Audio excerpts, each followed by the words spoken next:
ये क्या कर रहे हैं? एकदम उल्टा हो रहा है। गुरुजी का जो सोच था, जो सपना था, उसका विपरीत हो रहा है, एकदम उल्टा हो रहा है। बराबर होते तो आज हेमंत सोरेन को पार्टी से भी निष्कासित कर देते। नमस्कार, टी न्यूज देख रहे हैं आप और मैं हूं आपके साथ गौरी रानी। हेमंत सोरेन सरकार के दूसरे कार्यकाल में टीएसी की बैठक बुलवाई गई और इस बैठक में आदिवासी समुदाय को लेकर के कई महत्वपूर्ण निर्णय बीते दिनों लिए गए। लेकिन इन निर्णयों के बीच में जो एक बड़ा फैसला लिया गया कि अब ग्राम सभा डिसाइड करेगा कि शराब कैसे बेचनी है और कहां शराब की दुकानें लगानी है।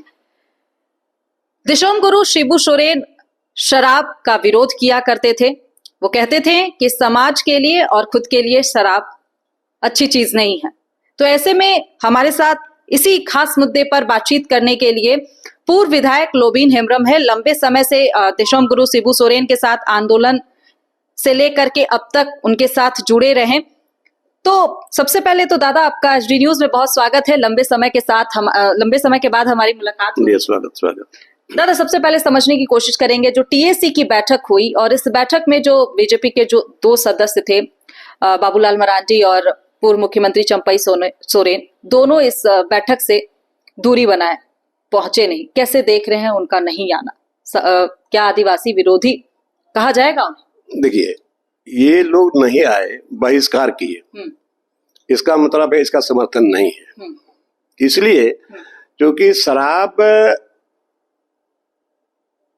यहाँ जिस समय विधानसभा चल रहा था, आप लोग देखे होंगे, उस समय हमने उसका विरोध किया था। छत्तीसगढ़ मॉडल लाने की जब बात किया, उस समय हमने पेपर में देखा और दूसरे दिन हमने विधानसभा में कहा कि ये बिल्कुल उल्टा हो रहा है, गुरुजी का जो सपना था उसके विपरीत है। और चूंकि माननीय मुख्यमंत्री के पिताजी गुरुजी शिबू सोरेन हैं और ये सरकार में मुख्यमंत्री हैं और ये शराब बेचे छत्तीसगढ़ के मॉडल में, इसका हमने विरोध किया था। इसलिए विरोध किया था कि जो सच्चाई है, गुरुजी का जो सपना चाहिए कि केवल यहाँ आदिवासी नहीं, यहाँ जो भी लोग हैं शराब के लत में लगे तो उनका परिवार बर्बाद हुआ है, घर द्वार बर्बाद हुआ है। और इसका हमने विरोध किया और आज तक विरोध कर रहे हैं। तो आज टीएसी के बैठक में जो निर्णय लेना चाहिए था, टीएसी के बैठक में इन्होंने सीएनटी एक्ट को, माने थाना की बाध्यता को खत्म करने की बात, तो ठीक है, थाना की बाध्यता को आप खत्म कर दे रहे हैं, वो अच्छी बात है। बट यहाँ सीएनटी एक्ट को आप बचा कहाँ रहे हैं? अच्छा, पेशा कानून लागू नहीं हुआ, आप ग्राम सभा को ये ताकत दे रहे हैं, ये कैसे संभव है? वही बात तो हम बोल रहे हैं ना कि एक तो आपने अभी तक पेशा एक्ट आपने कदू 1900 में आपने बोला था, 2019 में आपने कहा था कि हम पेशा एक्ट को लागू करेंगे, लेकिन आप सरकार बनने के बाद भूल गए। अभी फिर सरकार बनी, फिर भी आप भूल गए। मैनिफेस्टो में आप देख लीजिए, आप ही ने कहा था कि हमारी सरकार बनेगी तो हम पेशा एक्ट लागू करेंगे। तो पेशा एक्ट में सर्वोपरि है ग्राम सभा। तो अभी आप ग्राम सभा ला रहे हैं, अभी कहां से ग्राम सभा को आप ताकत दे रहे हैं? क्योंकि ग्राम सभा को आपने अभी तक भूल गया, ग्राम सभा को आपने शक्ति नहीं दिया। तो अभी आप ग्राम सभा के मातहत आप कर रहे हैं। तो ग्राम सभा में आदिवासी के बीच में आप जाएंगे, ग्राम सभा होगा तो सबकी सहमति बनेगी। और आप, इसका मतलब है गुरुजी चाहते थे कि समाज को या किसी भी व्यक्ति को शराब से दूर रखे, लेकिन आप तो उसके घर के दरवाजे तक पहुंचा दिए। यही कहना चाह रहे हैं कि गुरुजी कहते थे कि समाज और लोग शराब से दूर रहें, लेकिन दूसरी तरफ उनके बेटे जो सरकार चला रहे हैं दूसरी बार, ये शराब को लेकर के जो शराब नीति नई लेकर के आए, बात कर ले, या फिर राजस्व बढ़ाने के लिए जिस तरीके से अब प्राइवेट में भी ठेका देने की बात कर रहे हैं, ग्राम सभा को ये शक्ति दे रहे हैं कि वो शराब की दुकानें लगाए, शराब की दुकानें बेचे। क्या अंतर देख पा रहे हैं और भविष्य क्या देख पा रहे हैं? एकदम उल्टा, विपरीत, एकदम उल्टा हो गया। गुरुजी तो चाहते कि यहाँ के आदिवासी मूलवासी बच्चे शराब से दूर रहे। उन्होंने कहा था कि यहाँ नशाबंदी होना चाहिए, लेकिन कहाँ, उसका उल्टा हो रहा है। अब आदिवासियों के बीच में आप जाकर के फिर ग्राम सभा के माध्यम से आप आदिवासियों के बीच में शराब पिलाना शुरू करने देते। ये तो बिल्कुल उल्टा हो गया। तो इसीलिए हम इसका विरोध करते हैं और ये गलत हुआ है। और थाना का बाध्यता, जमीन के बारे में जो थाना के बाध्यता को खत्म कर दिया, करने जा रहे हैं, तो पहले तो आप तो सीएनटी एक्ट को बचाइए ही नहीं, तो थाना का बाध्यता को खत्म करने से क्या फायदा होगा? सीएनटी एक्ट को अभी भी बचाइए। बार बार हम शुरू से बोल रहे हैं कि सीएनटी एक्ट और एसपीटी एक्ट को बचाइए। तो अभी तक उस पर कोई पहल नहीं हो रहा है। यहाँ लोग आ रहे हैं, जमीन खरीद रहे हैं, रह रहे हैं, और उसके वजह में धीरे धीरे यहाँ के आदिवासी लोग दूर भागते चले जा रहे हैं, अपना जमीन से बेदखल हो रहे हैं। आने वाले समय में यहाँ के आदिवासी मूलवासी अल्पसंख्यक हो जाएंगे।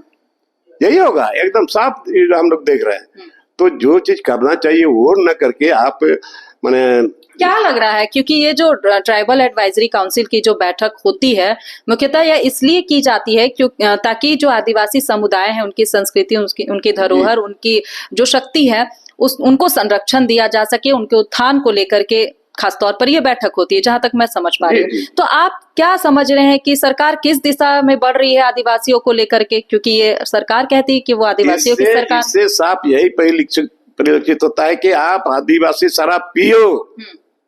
पहले सस्ता में जो महुआ दारू पीता था, आप महंगा दारू पियो और मरो।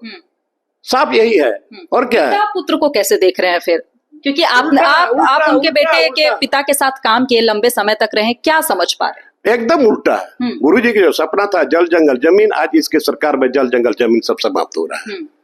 वो भी हो रहा है। गुरुजी बोल रहे थे कि शराब से दूर रहा करे, नशाबंदी यहाँ लागू नहीं, नशाबंदी तो आप लागू नहीं किए, तो फिर आप ग्राम सभा के माध्यम से एकदम गांव में अभी शराब बेचने जा रहे हैं। ये क्या कर रहे हैं, एकदम उल्टा हो रहा है। गुरुजी का जो सोच था, जो सपना था, उसका विपरीत हो रहा है, एकदम उल्टा हो रहा है।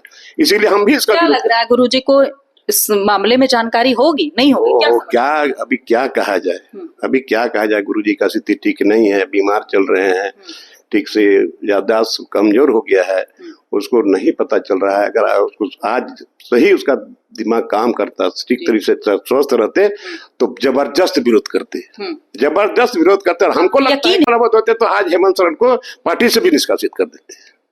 बड़ा बात आपने कहा। नहीं, जो उनका सपना था उस पर कुठाराघात हो रहा है।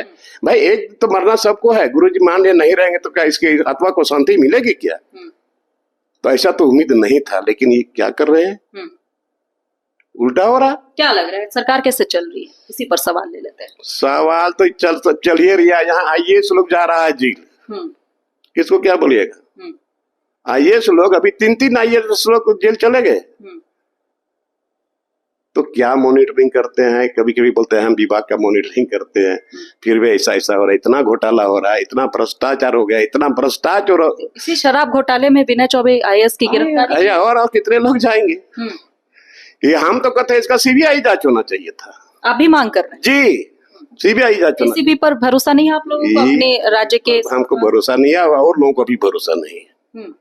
चलिए, बेहद शुक्रिया थैंक यू दादा हमें समय देने के लिए। तो देखिए, हमारे साथ इस वक्त पूर्व विधायक लोबिन हेम्ब्रम बात कर रहे थे, जिन्होंने हेमंत सोरेन की सरकार पर बड़ा आरोप लगाया है। उन्होंने यह भी कहा कि अगर दिशोम गुरु शिबू सोरेन की दिमागी हालत ठीक होती, अगर वो स्वस्थ होते, तो आज झारखंड में जो ये हेमंत सोरेन की सरकार आदिवासियों को लेकर के कर रही है, या फिर जो योजनाएं निकाल रही है, जो शराब को लेकर के सरकार जिस तरीके से अपने राजस्व को बढ़ाने के लिए जो कदम उठा रही है, वो सरासर आदिवासियों के हित में नहीं है। और अगर दिशोम गुरु शिबू सोरेन की दिमागी हालत ठीक होती, वो स्वस्थ होते, तो हेमंत सोरेन जो कि इस वक्त पार्टी के अध्यक्ष बनाए गए हैं, उन्हें भी पार्टी से निष्कासित कर देते।